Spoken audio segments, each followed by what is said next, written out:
O Senhor é o meu pastor, e nada, nada, nada me faltará. Deitar-me faz em verdes pastos e leva-me pra junto das águas tranquilas.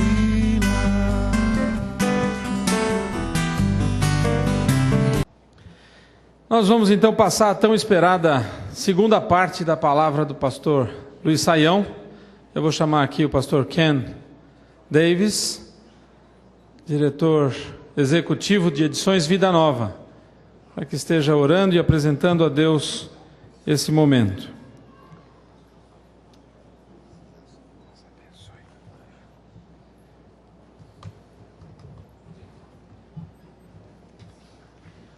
Oremos. Senhor nosso Deus, nosso Pai, te louvamos por este tempo que nós temos aqui juntos para ouvir a sua voz através dos seus servos. Te agradecemos pelo irmão Luiz, que tem dedicado a sua vida, estudando as suas escrituras, olhando para a cultura brasileira e tudo que está acontecendo nas igrejas ao nosso redor, e tem as suas palavras de sabedoria para nos passar nessa noite. Que o Senhor fala aos nossos corações, que o Senhor abre o nosso entendimento, para que nós podemos compreender o assunto tão grande, mas tão bem colocado para nós nas palavras dele ontem e com certeza hoje à noite. Em nome de Jesus nós pedimos. Amém.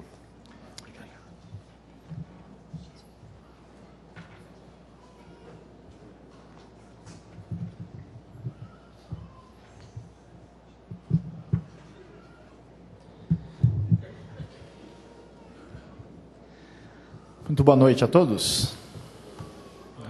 Boa noite é de quem andou torcendo pela Venezuela na Copa América. Vamos tentar de novo? Boa noite. Agora já parece quem torceu pela Bolívia, já melhorou bastante, né? É uma satisfação, alegria estar com vocês e queremos agradecer a Vida Nova pela oportunidade de termos estado aqui, porque hoje, depois desse momento, nós vamos ter de nos ausentar e vamos voltar para São Paulo. Não podemos permanecer. Eu quero dizer para os irmãos que foi um privilégio, uma oportunidade boa de estarmos juntos refletindo sobre essa questão tão importante. Eu preciso ir embora porque eu moro longe, o caminho é deserto e o lobo mau passou aqui por perto. E é apenas um detalhe, se o pessoal estava me perguntando um pouquinho sobre o Rota 66, você pode acessar pela internet o site da Transmundial. E também só até depois do culto vai ter alguma coisa, porque eu vou levar os CDs. Então, se você tiver interesse, se você gostar, recomende para os seus amigos. Se não gostar, recomende para os inimigos. De qualquer maneira, você pode recomendar aí. Meus queridos, nós estamos aqui numa tarefa muito difícil, uma tarefa hercúlea, como gostariam de dizer alguns, porque nós temos a responsabilidade de tentar encontrar essas novas faces ou discernir e apresentar algum tipo de possibilidade de compreensão e caminho para lidar com essas novas faces do cristianismo, principalmente evangélico brasileiro. E é muito difícil fazer qualquer coisa sem cometer diversos pecados, né? E às vezes na nossa análise a gente corre o risco de ter uma omissão ou de uma análise muito parcial e até mesmo uma análise assim com o coração não muito sintonizado com a misericórdia divina. Então, queremos que todos aqui entendam que a tentativa de discutir, refletir o assunto deve principalmente passar pelo caminho da reflexão das ideias e em função de toda a dificuldade que o assunto envolve, muitas vezes assim nós cometemos falhas e erros, e hoje nós vamos entrar aqui num caminho bastante complexo. Vamos falar um pouco sobre a realidade neopentecostal, e preletor ruim assim, já pede água logo cedo, né, para poder ter dificuldades aí, qualquer dificuldade já está desculpado antecipadamente, mas que os irmãos todos nos perdoem aí pelas impropriedades indevidas e talvez a avaliação superficial, inexata, inadequada e muitas vezes desfocada que possa surgir. E pensando sobre o tema, o assunto, é importante ressaltar que o neopentecostalismo ou pentecostalismo triunfalista, movimento mais recente, pelo menos na realidade brasileira, deve ser detectado com o seu início no final da década de 70 e começa então a ter espaço e amplitude maior a partir dos anos 80. Os novos grupos surgem rompendo com o pentecostalismo clássico de maneira bastante decisiva e, de certa forma, mostrando uma diferença até significativa em relação às igrejas pentecostais de cura divina que se multiplicaram principalmente a partir dos anos 60 na realidade nacional.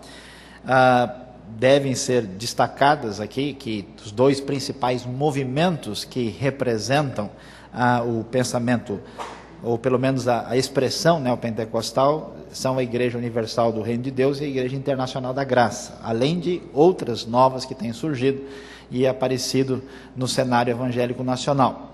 Agora, surpreendentemente, nesse novo contexto neopentecostal, a realidade é que a percepção do neopentecostalismo não se restringe ao movimento denominacional específico de um determinado grupo, mas há várias igrejas, comunidades, pessoas, há presbiterianos neopentecostais, há batistas convencionais neopentecostais, e há pessoas até absolutamente envolvidas, são pan-evangelicais, para o pavor do nosso amigo Israel Belo aqui, né?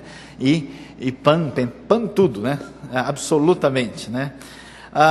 E eu gostaria de tentar ressaltar o que pode ser considerado, o que é geralmente mencionado pelos estudiosos, os teólogos, sociólogos a respeito do assunto. E até pensando sobre isso, é importante destacar que a igreja brasileira talvez ela tenha essa grande polarização, os mais antigos históricos e os neopentecostais na outra ponta. E eu escrevi uma brincadeira que aconteceu de maneira meio neopentecostal na minha vida, meio estranha. Escrevi um texto que começa tudo com P, eu só vou ler um pedacinho para vocês, chamado Problemas e Perspectivas de um Protestantismo Pau-Brasil. E foi meio neopentecostal esse texto, porque eu sonhei fazendo isso, acordei e fiz. Então, realmente foi uma bênção maravilhosa, né? E o texto diz assim: é preciso pensar o protestantismo pau-brasil, o protestantismo do país pentacampeão, pentasecular, pós-pentecostal, perigosamente problemático, praticamente pós-moderno. Para pensar em prolegômenos do protestantismo principiante do principal país português, precisamos proferir palavras propriamente planejadas, previamente preparadas, pesquisando os períodos do protestantismo pau-brasil, partindo-se do pioneiro e principiante, prosseguindo até o presente pós-moderno. Possivelmente poderemos prosseguir pincelando o painel polimorfo protestante. Podemos prosseguir? Perfeitamente. Aí vou lá adiante, vou onde interessa, e chegamos aqui a uma tentativa de descrição perversa, os irmãos não podem levar muito a sério, do protestantismo mais antigo. Pouco passou para o protestantismo preguiçoso projetar-se. Perfeito protetor do passado, o protestantismo preguiçoso priorizou a preservação do pretérito. Progressista e paleozoico pôs em prisão a profecia. Pôs-se a prosseguir paulatinamente pelo pavimento pachorrento da postergação. Podemos praticar posteriormente, pensavam. Para que pressa? Pianissimamente premiou os prelúdios e os pós-lúdios. Preconizou as prerrogativas de uma prepotência possivelmente putrefata. Pouco pôde prevalecer, pois permitiu a pluralização parcimoniosa do protestantismo principiante. Era pouco popular, porém pertencia ao pequeno povo, ponderado, premeditado, predeterminado, parou. Praticamente parou. Parou por quê? Petrificou para propalar o paternalismo, preservando o personalismo profundamente presente no povo pau-brasil. Pareceu-me parcialmente paranoico, permeado pelo pavor de prosseguir, pavor de permutar, pavor de prejudicar o passado. Puxa, aí um pouquinho mais adiante vem o outro, que também é um pouco perverso, e diz mais ou menos o seguinte: prometendo progredir, pretendo pensar no perfil do protestantismo posterior ao protestantismo pós-pentecostal. Plenamente pós-moderno, empreende problemas perigosíssimos, é perfeitamente paliativo. Passou a proporcionar aos pobres a perspectiva dos poderosos. A prata pode preencher e é prioridade. É o protestantismo do poder, da prosperidade e da psicose. O pastor profeta passou a possuir o perfil papagueador promotor. Passa-se por psicólogo e péssimo psicólogo. Pulverizados na perscrutação da palavra, porém perversamente projetados pela pragmática da prata, preferem preterir e pisar as palavras dos principais pensadores do próprio protestantismo. Os pós-pentecostais prescrevem práticas parvas e pueris, proclamam perspectivas perdidas, pisoteando a precisão do pensar. Preconizam pensamentos paliativos, parecem predeterminados a promover o perecimento pleno dos próprios pobres. Para os pesquisadores é pretenso o protestantismo, prostituiu-se, perdeu-se em promiscuidade, pobre protestantismo, é preciso praticar o pranto.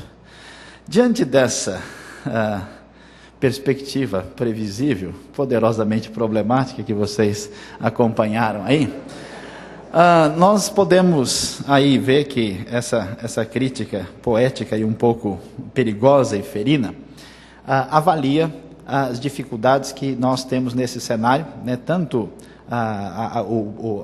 o artigo é mais longo, tem outros protestantismos aí no meio, e nos deve levar a tentar entender esse fenômeno. E eu quero dizer antecipadamente para todos que eu vou fazer uma coisa muito estranha nesta noite, que é tentar ressaltar os aspectos positivos desse movimento tão combatido pelos tradicionais históricos, que é exatamente o neopentecostalismo. E que o que está acontecendo, de fato, até porque tivemos bastante oportunidade de ver certas coisas com maior proximidade e na prática, e que talvez, em vez de nós simplesmente manifestarmos a nossa apologética, principalmente marcada pela perspectiva da modernidade, talvez o aparecimento do movimento neopentecostal e o seu triunfo, pelo menos parcial, deveria nos levar a tentar entender um pouco mais o cenário onde nós estamos envolvidos, para que, a partir daí, a gente receba um pouco de ar refrigerado, ou melhor, mais quente, né, na nossa teologia, e tentar interagir um pouco com a realidade. Se a gente quisesse aqui definir um pouco mais o movimento neopentecostal, a gente deveria dizer que, de modo geral, uma das suas marcas é a teologia da prosperidade. A ideia de que Deus está muito interessado em que todos os seus filhos, ou os que estão em aliança com Ele, recebam bastante bens materiais e recursos deste mundo. E, portanto, isso não é só uma questão de desejo de Deus, mas é uma promessa garantida. Se uma pessoa não tem esses recursos, geralmente é porque ele está em falta ou porque está em pecado. O enfoque é muito claro. Uma outra coisa que chama atenção dentro do movimento é o que alguns estudiosos apresentam como uma espécie de simplificação teológica, uma espécie de teologia muito simples, muito fácil de detectar. Interessante que alguns sociólogos têm chamado a atenção para um detalhe interessante, que o nosso mundo ele se multiplicou tanto em termos de variações de escolhas possíveis, especialmente depois dos anos 50. Antes a pessoa, por exemplo, tinha a sua vida quase toda determinada. E hoje nós temos tantas alternativas e possibilidades que há uma espécie de sensação difícil de lidar com a vida. E acho que no meio evangélico é mais difícil, porque os evangélicos cristãos têm muito problema de cometer um erro e serem culpados por isso, então tem uma síndrome mais neurótica do que os outros. E, portanto, as suas escolhas geralmente são feitas ou por Deus ou pelo diabo. Quando o cara acerta foi Deus, quando deu errado foi o inimigo. E então há uma dificuldade de lidar com isso muito séria, e é uma dor, uma dificuldade tremenda. E por isso todas as formas de pensamento simplistas, todas as equações de uma raiz só, que facilitam a vida, que determinam as suas escolhas, têm atraído muita gente como uma espécie de processo facilitador de dilemas existenciais profundos na vida. E uma das coisas interessantes dentro do meio neopentecostal de modo geral é que todos os males têm ação direta do diabo ou, em alguns casos, indireta. Tudo que acontece é um espírito, está ligado a uma maldição anterior. A explicação é bastante direta e objetiva e facilmente detectável. Uma das coisas que marca esse movimento neopentecostal também é a busca de experiências extraordinárias. Antes de entrar no mérito da questão, muitos têm sugerido que a nossa sociedade, marcada por uma hipersensorialidade, uma busca constante de sensações cada vez mais intensas, tanto no áudio como visualmente falando, nós vivemos nessa intensidade. Isso faz parte dessa característica também sociológica dessa cultura pós-moderna. Esse é o problema, né? Você vai fazer um discurso diante de adolescentes e jovens dentro desse mundo e eles simplesmente mantêm uma relação de ruptura profunda só por causa da forma como você apresenta o seu discurso. E então essa intensidade da experiência sensitiva, ela se torna uma espécie de necessidade para conectar-se com o real. E é interessante que nas experiências religiosas do meio neopentecostal há uma busca de experiência cada vez mais intensa. Então é interessante que o primeiro pentecostalismo estava muito satisfeito com uma língua estranha, por exemplo. E os novos modelos têm experiências muito diferentes e extraordinárias, até mesmo arrebatamento coletivo ou coisas assim que seriam que assusta qualquer pentecostal de primeira geração. Essa marca da experiência cada vez mais forte, o louvor cada vez mais intenso, mais barulhento, aquela coisa que de fato tenta levar o sujeito para uma espécie de experiência absoluta, quase que de gozo pleno. Merece atenção que a maneira de lidar com a Bíblia no movimento neopentecostal se tornou bem diferente, uma hermenêutica que geralmente parece dar bastante atenção ao Antigo Testamento e se afasta da maneira normal como a tradição histórica, pelo menos que os seminários recomendavam, de lidar com o texto bíblico, aquela ideia que foi mencionada, a pessoa abrir um texto da Bíblia para que a sua casa fique abençoada, e outras coisas que vamos mencionar logo. Uma das práticas interessantes é a perspectiva da palavra e da confissão positiva. Um aspecto que chama atenção é a convicção tremenda, quase todas as pessoas envolvidas com o neopentecostalismo, de que eles vão ser absolutamente vitoriosos. E essa maneira de alcançar a vitória, ela se baseia em grande parte numa expressão positiva formal da realidade. Uma espécie de ideia que a gente fala e as coisas acontecem. Então é aquela confissão positiva, isso vai dar certo, vai ser assim, é o famoso em nome de Jesus, né? Não, em nome de Jesus, né? Você às vezes diz qualquer coisa para a pessoa, olha, não sei o que vai acontecer, talvez eu chegue atrasado porque meu carro está com problema. Não, em nome de Jesus você vai chegar lá, né? Então é uma espécie de versão religiosa do brasileiro. Vai dar tudo certo no final, depois a gente chega lá, só que com um otimismo muito mais acentuado. Então essa confissão positiva, essa expressão se manifesta e uma visão triunfalista tão impressionante que há uma obsessão nítida pela vitória. Juntamente com isso, o neopentecostalismo, falando sobre essa vitória que geralmente é sobre o mal, sobre o diabo, desenvolveu uma demonologia bastante complexa e detalhada, até por causa do seu relacionamento com as comunidades religiosas que têm uma tentativa de explicar o mundo espiritual aí de maneira mais detalhada e específica, principalmente os grupos afro-brasileiros, né, que tem toda uma mitologia, né, dos dois mundos de Umbanda, o Ayé e o Orum, os orixás, os Exus, o lugar de cada um deles. É uma mitologia quase tão complexa quanto a mitologia grega. E com esse referencial social e religioso à nossa volta, o pentecostalismo então identificou diversos, né, o neopentecostalismo, elementos, estabeleceu uma interpretação a partir de um enfoque que eles apresentam do texto bíblico, trabalham bastante em cima de experiências objetivas e nasceu toda uma teologia bastante detalhada da batalha espiritual, a detectação do demônio, a sua especificidade, maneira de como lidar com ele, como que as pessoas devem ser libertadas dessa, daquela maneira e assim por diante. Grande parte desse desenvolvimento é significativamente nacional. E ao mesmo tempo em que isso acontece, tendo um enfoque diferente, a maneira de ser igreja no neopentecostalismo mudou. Na verdade, esse processo de mudança começa já nas mega igrejas de cura divina, já nos anos 60, porque o espaço de um contexto neopentecostal é particularmente sagrado.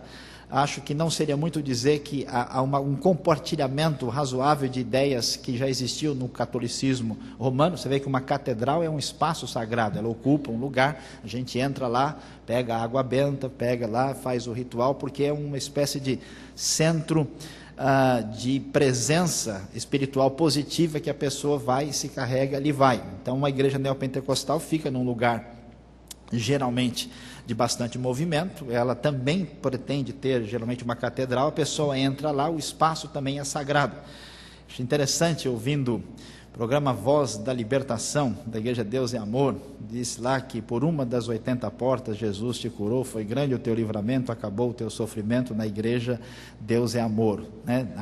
Passou por aquele espaço é interessante que alguns cânticos até diziam, né, o endereço dessa igreja, eu digo para cada um, né, aí dizia o nome da rua, 231, né, e fechava até com a rima, mostrando a importância especial do lugar. Isso trouxe uma relação de igreja muito diferente, porque as igrejas históricas e até as pentecostais clássicas estavam acostumados com o conceito de igreja comunidade, uma relação que existe entre membros que se encontram constantemente. As novas igrejas mudam isso. Há uma espécie de...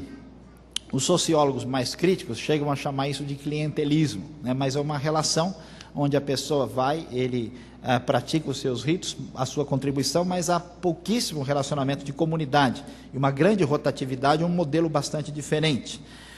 E também, à vista de todos os que analisam o movimento, houve um crescimento significativo de um sincretismo com os cultos afro-brasileiros e outras experiências religiosas. Na tentativa de uma proximidade dos demais grupos, a proximidade parece ser próxima demais, ao ponto de certos rituais quase se fundirem e aos que estão de fora parecem até confundirem.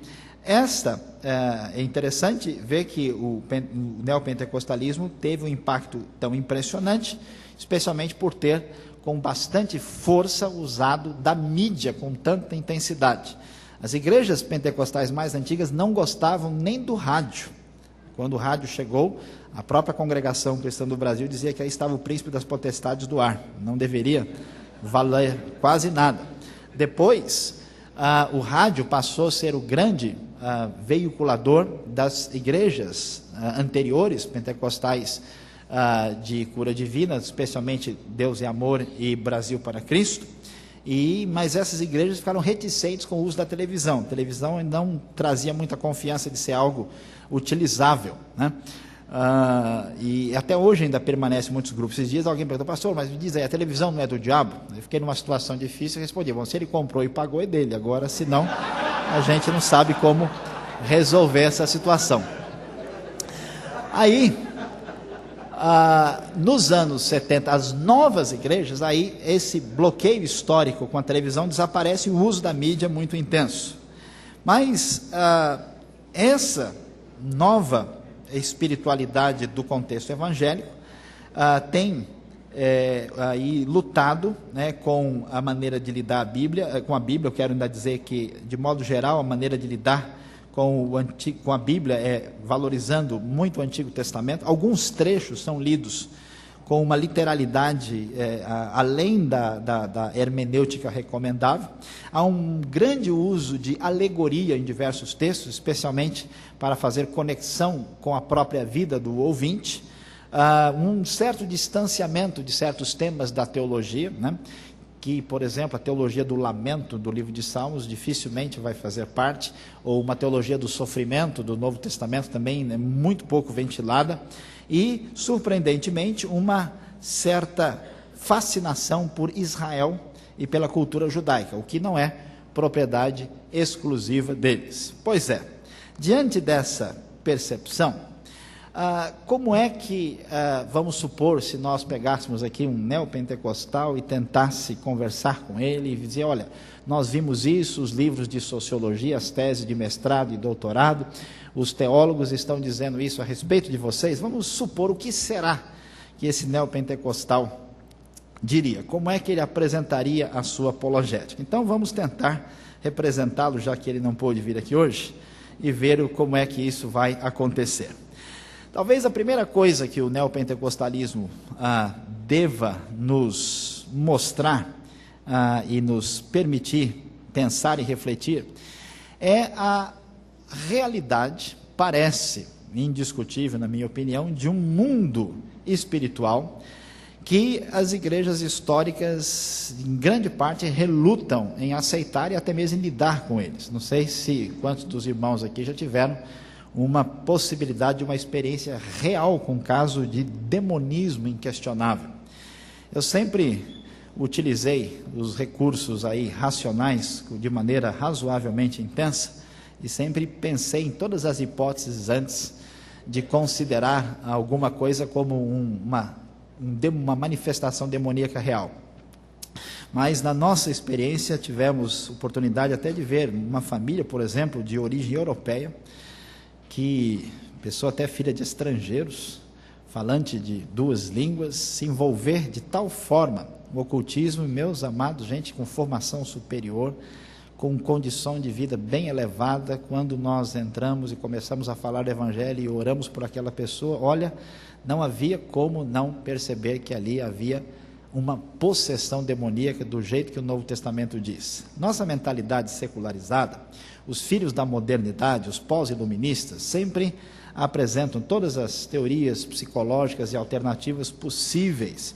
Eu tenho a impressão que, apesar dos seus exageros, apesar de uma teologia que merece ser questionada e confrontada, parece que o neopentecostalismo, em grande parte, mostrou, ou tem mostrado que existe um mundo espiritual que a gente às vezes ridiculariza por causa da maneira como a coisa é apresentada, os exageros, mas não há dúvida que milhares, ou quem sabe mais, de pessoas estão possessas por demônios e espíritos maus poderosos e que são libertados pelo poder que há no nome de Jesus. Muito difícil talvez de entender essa realidade. Tivemos uma pessoa recentemente na igreja que deu um testemunho, e alguém que vinha de um contexto extremamente tradicional, né, baptista com P, essa pessoa ficou um pouco assim preocupada e não se sentiu à vontade com aquela história porque estava fora do seu cenário de experiência anterior. Nós estivemos discutindo aqui que havia uma cosmovisão medieval, uma perspectiva da modernidade, uma outra do mundo pós-moderno. Geralmente, quando se pensa na Idade Média, pensa que só pensaram bobagem, mas pode ser que muito do que os medievais pensavam sobre os demônios talvez seja verdade. Quem sabe? Pode ser que eles estejam certos, pode ser que eles estejam errados. Os irmãos devem pensar e decidir sobre isso. Junto com essa realidade desse mundo espiritual preocupante, o mundo neopentecostal parece ter dado um valor extraordinário, não só para o mundo dos demônios, mas para o mundo transcendental, para a categoria do sagrado, para a realidade sobrenatural. É bem verdade que parece que no imaginário do próprio brasileiro comum, assim mais popular possível, que talvez seja minoria no nosso grupo aqui, há uma perspectiva semelhante ao que acontece na própria cosmovisão da Umbanda, né? Quando nós temos os 2 mundos, o Aie e o Orum, que devem estar em equilíbrio. O que acontece na teologia de Umbanda? O que acontece é que se alguma coisa está errada aqui na minha vida, é que houve um problema no nível superior. O mundo espiritual complicou lá, então o resultado está aqui embaixo. E como é que eu resolvo isso? Como é que houve esse descompasso, esse desalinhamento dos mundos espirituais? Então eu tenho que encontrar um sujeito que tem acesso ao mundo lá de cima, bem conhecido como pai de santo. Essa pessoa faz todos os contatos burocráticos com as pessoas que devem ser consultadas, descobre onde está o problema e qual é o preço que vai acertar esse realinhamento da situação. Então o sujeito descobre, olha, tem uma cabeça de jumento enterrada no quintal da sua casa. E ali então ele vai, faz um negócio, depois que ele descobre, faz o ritual, né, x tal que x maior ou igual a 0, dá toda 9 fora da 1, pá, resolve, alinha e em tese a coisa se ajusta. Parece que grande parte da população já tem isso mais ou menos, né? Ou deu uma coisa errada comigo, olha, com certeza. Não foi uma questão de causa e efeito, não é um raciocínio do David Hume, não é um cético do ambiente europeu ou da América do Norte. Não, a ideia é que isso deve ter qualquer pessoa, né, assim, do perfil mais popular, deu uma coisa errada na sua vida, ela deve ter alguma coisa estranha que não tem explicação por trás desse negócio. Então, essa perspectiva pode ser questionada, mas, meus amados, parece que grande parte da nossa leitura bíblica é uma leitura bastante mediada pelos paradigmas da modernidade, da razão, e até devidamente civilizada, né? Ajustada. Há muita coisa na Bíblia que escandaliza, assusta, esse negócio de um monte de demônio entrar em porco, o porco cair lá para baixo, coisas que a gente lê rápido para as crianças não escutarem e não fazerem perguntas. Mas é possível que nesse universo assim espontâneo de considerar a realidade do mundo sobrenatural, essa relação com o transcendental, com o sagrado como experiência normal da vida, pode ser que essa cosmovisão esteja bastante próxima do Novo Testamento, a não ser que a gente pense como o senhor Rudolf Bultmann, que todas essas descrições desse mundo não passam de uma mitologia subdesenvolvida de uma humanidade que não alcançou a maturidade. Acho tão interessante que, quando a gente discutia esse negócio de tradução de bíblica, uma palavrinha lá do grego, seleneazomenos, que é traduzida na Bíblia por lunático. O que é um lunático? Um lunático é um lunático, né? De acordo com a descrição, é alguém que tem alguma influência negativa da lua sobre ele, que parece fazê-lo não funcionar direito. Mas essa ideia é muito estranha, por isso é bom usar um nome mais científico, epilético. Mas epilético é um conceito diferente, não tem, né? A ideia, a maneira de pensar dos antigos, ela é carregada de outros campos semânticos que envolvem essa cosmovisão. Então, quando um judeu antigo, um hebreu, pensa num abismo, um abismo não é só um buraco escuro, tem todo um elemento de carga ligado ao mal, a alguma coisa apavorante, né? Quando Jesus vai acalmar o mar e eles estão sobre o mar não é só um conjunto de H2O, juntamente com NaCl e outros sais mais, existe toda uma carga envolvida nisso aí. Nós somos mais sábios, né? O nosso mundo moderno e pós-moderno é muito mais inteligente do que aqueles antigos, atrasados, então a gente simplesmente ajusta isso para a nossa cultura, sem imaginar que pode haver muita coisa por trás daquilo que nós ainda não entendemos, ou quem sabe nem vamos entender. A relação com esta mundo sobrenatural, com essa realidade que vai além do mundo físico, parece ser mais natural para os neopentecostais, muito pouco mediados pela fascinação do edifício intelectual pós-iluminista que, especialmente, o continente europeu nos outorgou.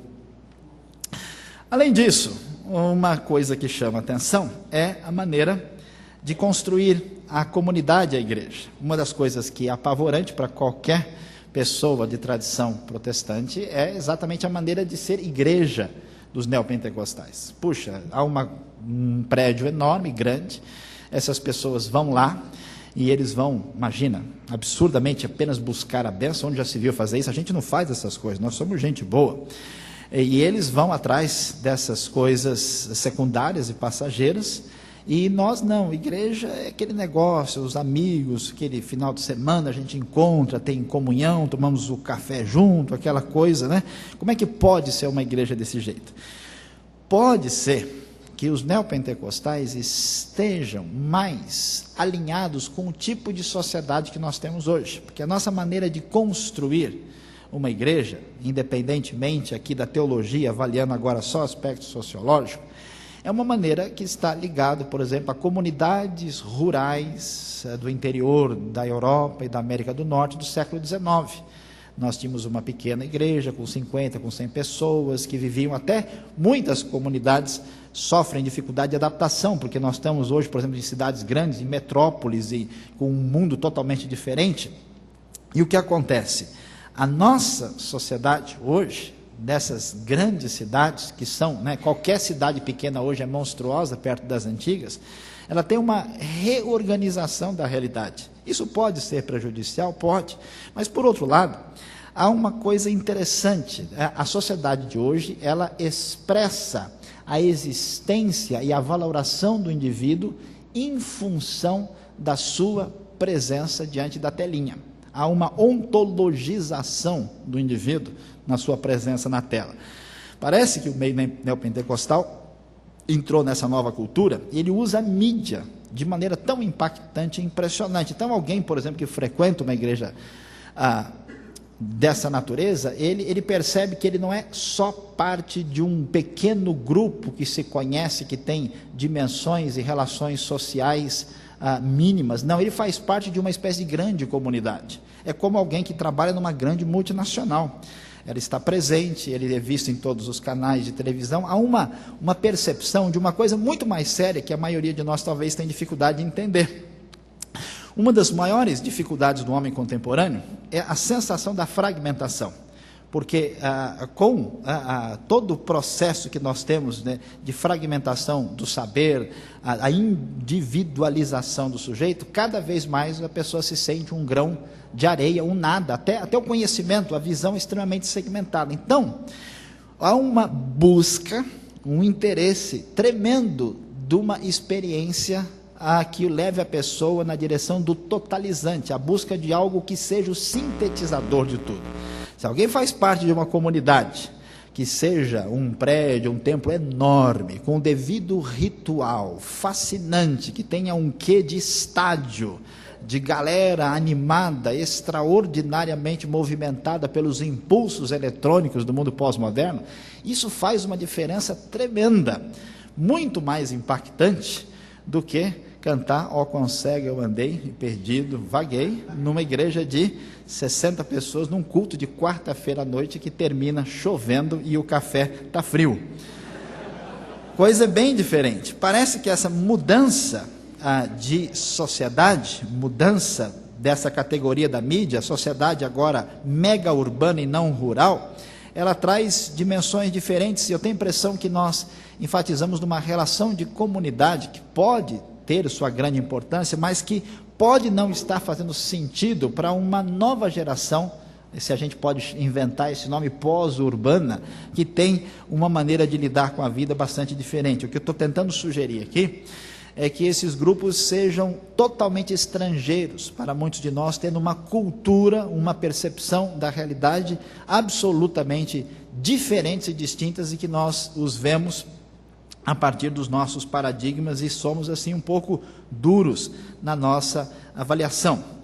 Esse mundo midiático, ele naturalmente nos proporciona experiências fascinantes, tocadas pela força da mídia, né? Uma coisa interessante que a adoração, né, o cântico assim da nossa tradição histórica, ele é um cântico metafísico que nos humilha, nos faz ficar pequenos e buscar uma espécie de experiência interior intensa. Os novos grupos, e cada vez mais intensamente, essa adoração ela é profundamente contemplativa, altamente pictórica, extremamente celebrativa e feita naquele espírito assim totalizante de galera. Então a gente talvez não tenha ideia do que o ritual e a experiência coletiva fascinante possa produzir nessas pessoas, sobre as quais vamos falar daqui a pouco, que talvez estejam bem diferentes do que nós pensamos. Prosseguindo, um dos temas que certamente vai nos assustar muito é discutir a relação com a economia e com questões financeiras quando se trata do neopentecostalismo. Talvez esse seja o assunto mais discutido por pessoas de qualquer grupo sobre os neopentecostais, que a maneira de lidar com recursos materiais, com dinheiro, com tudo isso, é muito complicado e difícil. Mas vamos tentar ouvir aqui a resposta possível de alguém que vem de um outro enfoque. Parece estranho que os tradicionais se preocupem tanto com a maneira como os neopentecostais lidem com isso, até porque, não sei se eu estou enganado, parece que a grande maioria das pessoas, não todas, a grande maioria deseja os mesmos bens materiais, com a mesma intensidade do que aqueles neopentecostais. A ideia de que ajuntar bugigangas lá em casa, que são vendidas, né, traz mais felicidade, é uma ideia muito comum e muito forte. Quando a gente fala que alguém está bem de vida, você já sabe o que isso significa. Não é porque ele comprou a enciclopédia histórico-teológica. Não, o cara está bem, você precisa ver, ele comprou. Ele leu o último livro aí, Paixão pela Verdade. Olha, isso sim, agora o cara está bem, porque ele não precisa mais nada na vida. Está tranquilo, né? Não, o enfoque é diferente. Há uma fascinação, né, pelo neopaganismo do shopping center, onde os fetiches das mercadorias nos fascinam como novos ídolos do mundo contemporâneo. E eu não sei se os neopentecostais são tão diferentes de nós. Talvez eles sejam mais expressivos, eles sejam italianos e nós sejamos ingleses, né? Nós gostamos das mesmas coisas, só que ficamos quietos e entendemos que a coisa vai chegar lá. Parece, e até a própria tradição histórica envolvendo o calvinismo sempre pensou numa prosperidade econômica daqueles que estavam em aliança com Deus. E essa questão é muito séria, por quê? Parece que no nosso pensamento há uma influência de uma mentalidade católica medieval platônica, quando a ideia da bênção de Deus deve fazer com que a pessoa não seja contemplada materialmente, né?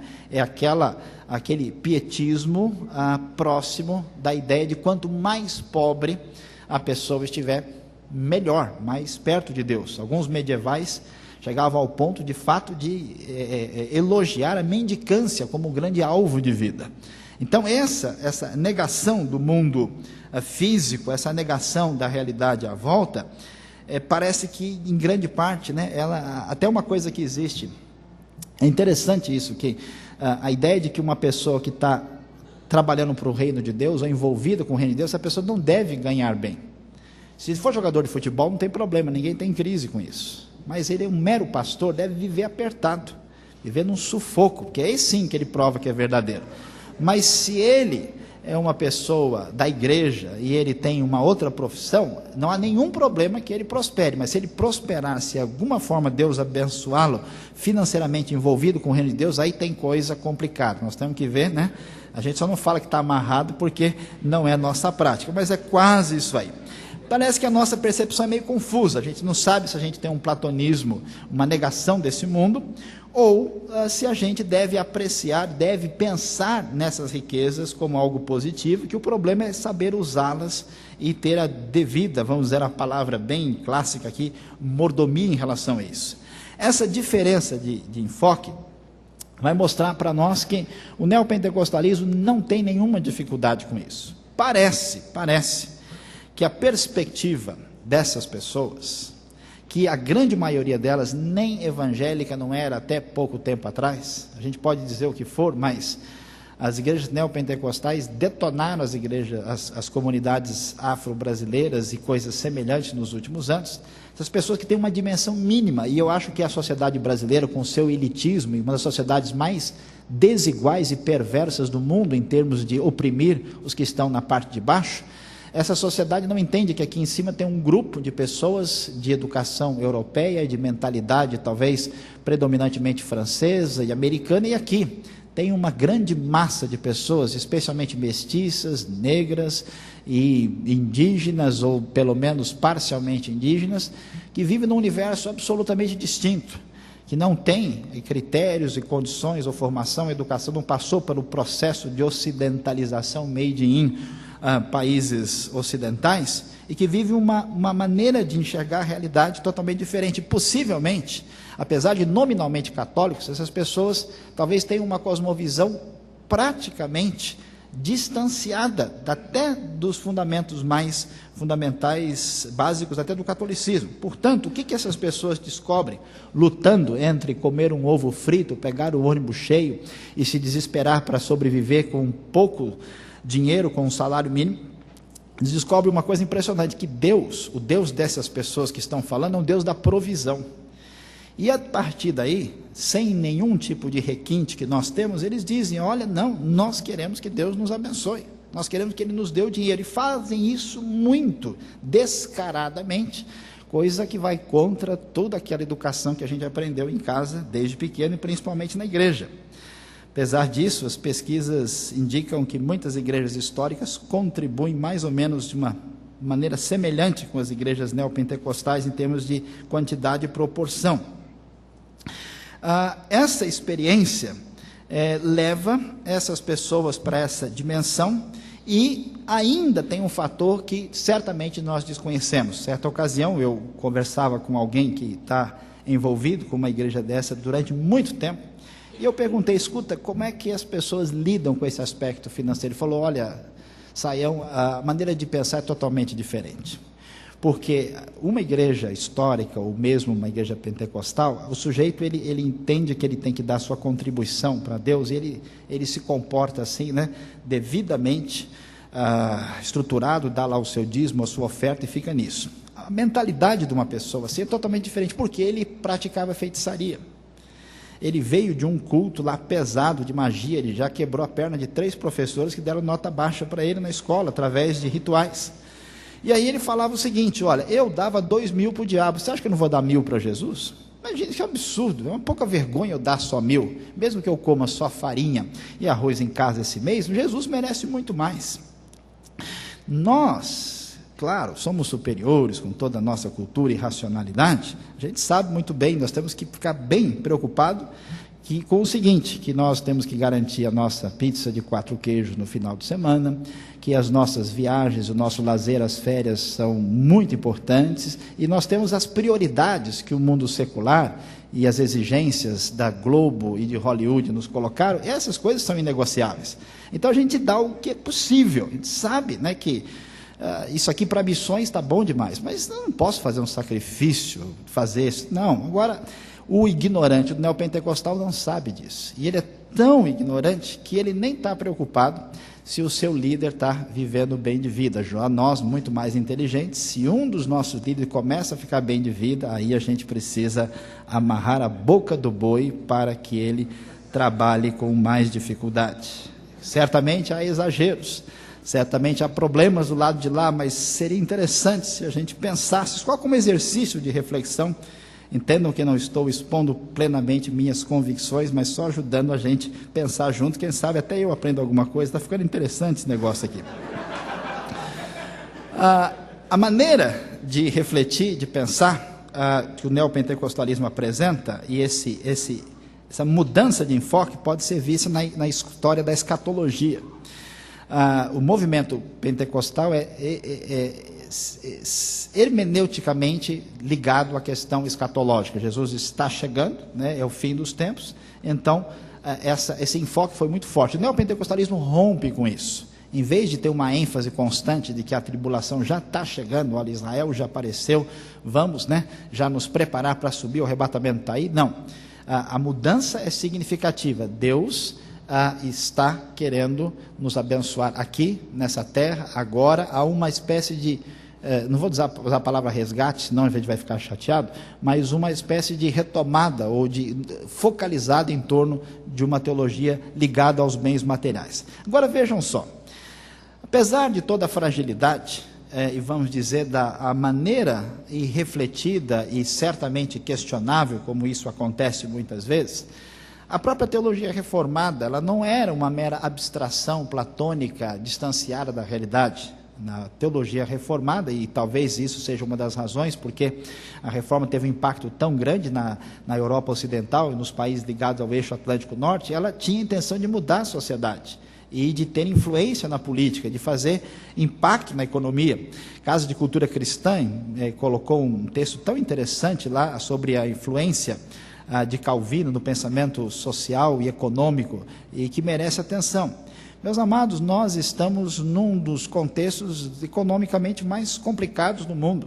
Onde está a nossa participação? Onde está a voz de uma igreja que se tornou tão transcendente, tão metafísica e sem uma elaboração nessa área? Onde está o pensamento nosso? Parece que os neopentecostais vão ter que fazê-los, porque nós não conseguimos caminhar nessa direção. Com quase 50, talvez, milhões de evangélicos, não temos nenhuma expressão de algo que represente um pensamento reformado, político, econômico no país, e parece que isso não está tão próximo.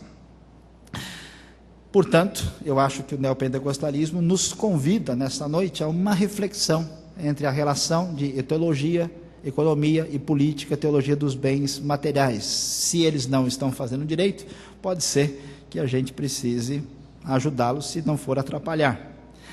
Próxima ideia que merece uma atenção especial é algo que chama atenção no meio neopentecostal, que chamaríamos a romantização de Israel.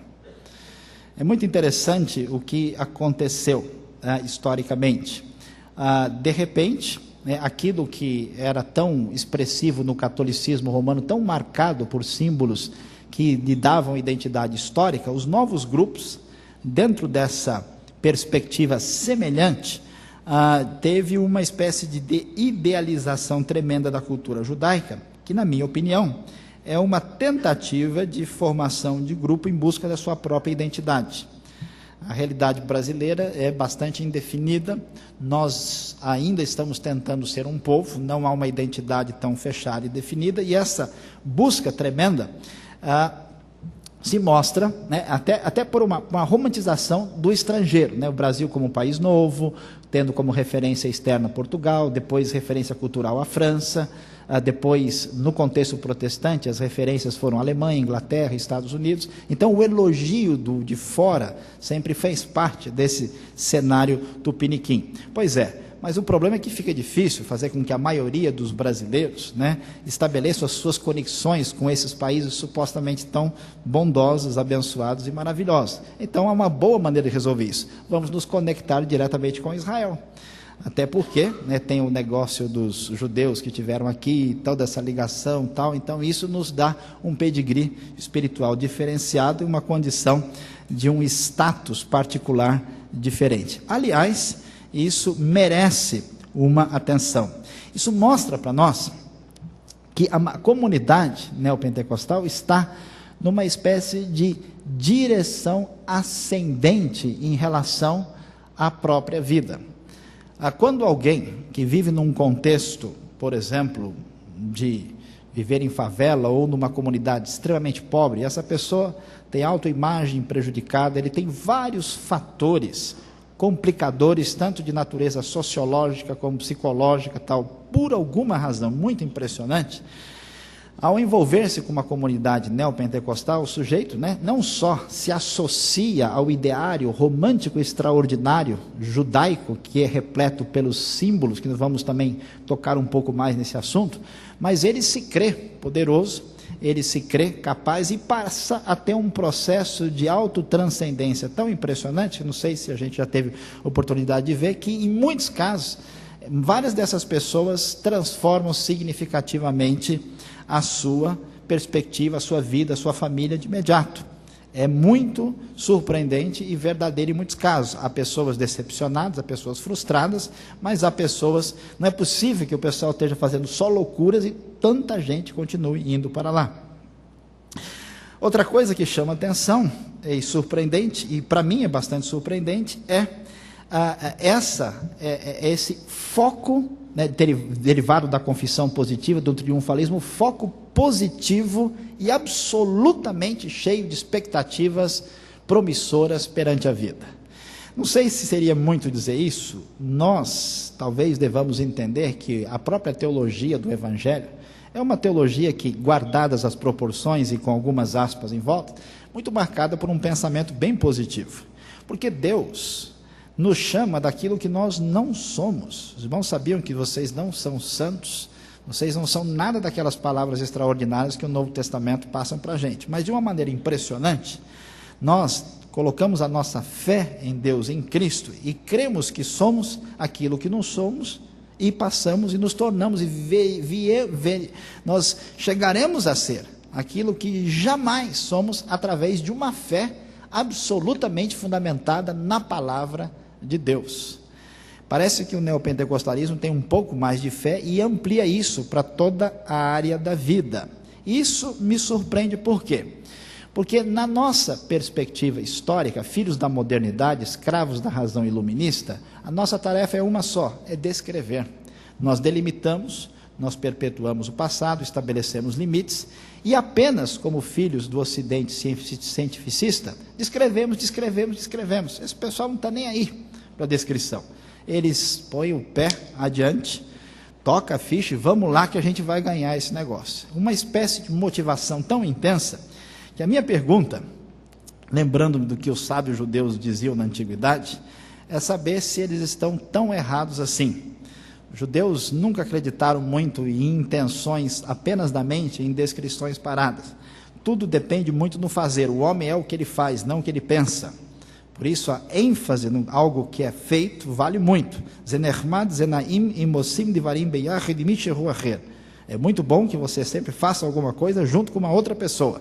A comunidade e a ação são fundamentais, né? Acreditar para o judeu não é uma declaração de fé europeia, é igual o futebol, é acreditar na jogada, é se jogar no lance porque o cara tinha certeza que a bola ia entrar. E olha que às vezes entra mesmo. Como é que a pessoa acreditou? Parece que o neopentecostal faz o gol, às vezes, aos 48 minutos do segundo tempo, com a ajuda do juiz. Muitas vezes a gente fica na dúvida se a coisa foi certa ou não. Mas o foco perante a vida é positivo. Por isso nos surpreende, porque no cenário tardio da modernidade, filhos do mundo moderno que faliu nas suas promessas, há um tremendo negativismo. Impressionante a quantidade de suicídio que nós encontramos hoje no chamado primeiro mundo. Os irmãos vão para países ricos, onde tudo deu certo, e as pessoas acham que tudo está errado. Estive no Japão e eu fiquei muito impressionado com a nova moda de suicídio de adolescentes. Se reúnem 4, 5, se fecham ali num carro, põem o gás ali para dentro, ficam ouvindo músicas delirantes e morrem ali, tudo combinado pela internet. Há uma espécie de nuvem escura em certos ambientes, por exemplo, religiosos, na Nova Inglaterra, onde nós moramos, onde pouquíssima expectativa positiva, é um sentimento negativo, é como alguém que conversa com um português que fala do passado de Portugal, de muitos anos atrás. Você conversa com o cliente, mas esse pessoal não tem nada disso, a gente está perdendo de 5-0, mas nós vamos virar para 6-5. Nós vamos chegar lá.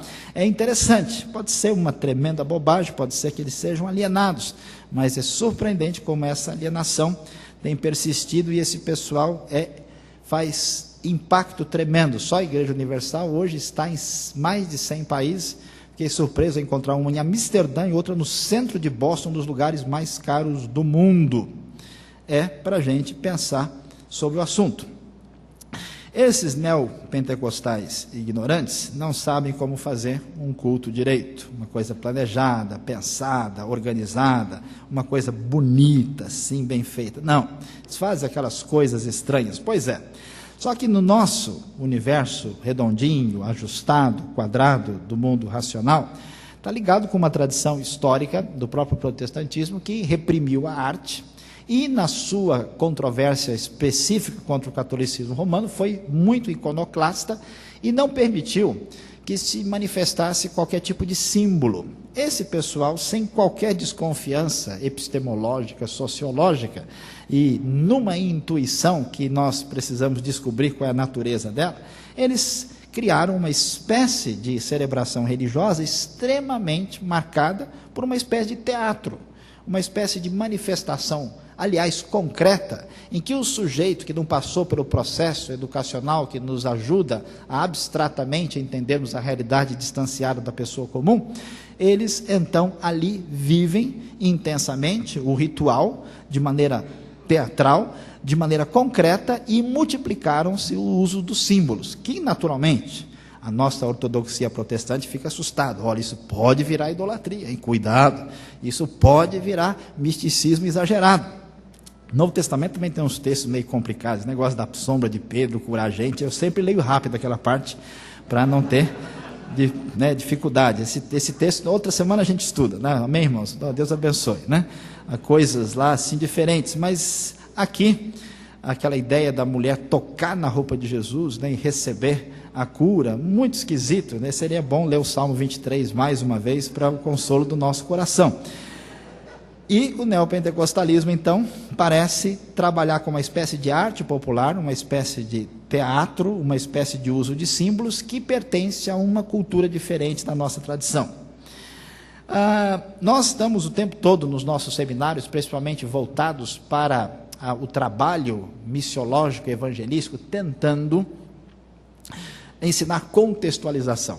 Sabemos que as coisas fundamentais, essenciais da teologia não se mexem, mas a forma é flexível e nós podemos, então tentamos durante muito tempo, olha, você pode fazer assim, o importante é contextualizar, diga na linguagem do povo, é desse jeito, como é que é? E é impressionante como o neopentecostalismo é absolutamente contextualizado. Claro que essa contextualização, escuta, essa contextualização assim também não dá. É verdade que ela tem problemas aí, mas é interessante que ela até excede, chega ao ponto de uma contextualização que quase se identifica. Mas é impressionante a perspicácia, a compreensão e a maneira de encarar essa realidade e de se aproximar do outro. E, ao contrário do que talvez muita gente possa imaginar, um neopentecostal entenderia que o fato de você fazer alguma coisa como a terapia do amor, ou fazer alguma coisa assim, voltada para uma realidade dessa, parece um tanto estranho, porque nós, que somos teólogos, que somos abstratos, sabemos que a pessoa tem que entender de soteriologia, entender a trindade ontológica, temos que realmente entrar em assuntos bem abstratos, mas as pessoas comuns, que dificilmente talvez irão entender isso da maneira como a gente gostaria, o que elas têm na sua vida prática são as necessidades humanas básicas, e parece que boa parte da teologia bíblica trabalha muito com um conceito interessante chamado teologia da crise. Quando aquilo que a gente acredita que nos sustenta, que é a nossa confiança, vai para o vinagre, explode, estoura, então nós temos o nosso ídolo, nossa fonte de referência quebrada. Você vê os Salmos de Lamento expressando isso, você vê a teologia da crise no próprio Evangelho de João, e muitos outros textos bíblicos, e pode ser que eu esteja enganado, mas que esses neopentecostais estejam entendendo que essas pessoas não vão entender Deus e salvação como uma mera abstração. Aliás, se eles são quase que, numa cultura secular paganizada brasileira, nem cristãos direitos, não vão entender esses conceitos. Eles vão entender que Deus está vivo, que Deus existe e que Deus gosta deles de verdade. E que aquele filho que ele perdeu porque foi assassinado, aquele casamento que já levou o casal à delegacia 3 vezes, aquela coisa que não tem solução, de alguma forma esse Deus especial do céu vai fazer alguma coisa. E a partir daí, então ele tem um primeiro contato com alguma perspectiva da cristandade para depois dar um passo adiante. Será que esse bando de pessoas sem teologia e sem cultura está entendendo que através das necessidades humanas e dores fundamentais a gente consegue abrir um espaço para evangelização? Não sei, é uma possibilidade. E para caminharmos aqui para os finais, já estamos chegando aos 40 do segundo tempo, não sei se vamos ter prorrogação, nós vamos dizer que falamos aqui que nós estamos aparentemente numa modernidade tardia, uma modernidade líquida ou numa pós-modernidade num mundo diferente. Pois é, a sociedade educada, elitizada da cultura brasileira passou por um processo de modernização e hoje está entrando no mundo pós-moderno. Mas o povão mesmo, arroz com feijão, não passou por modernização nenhuma.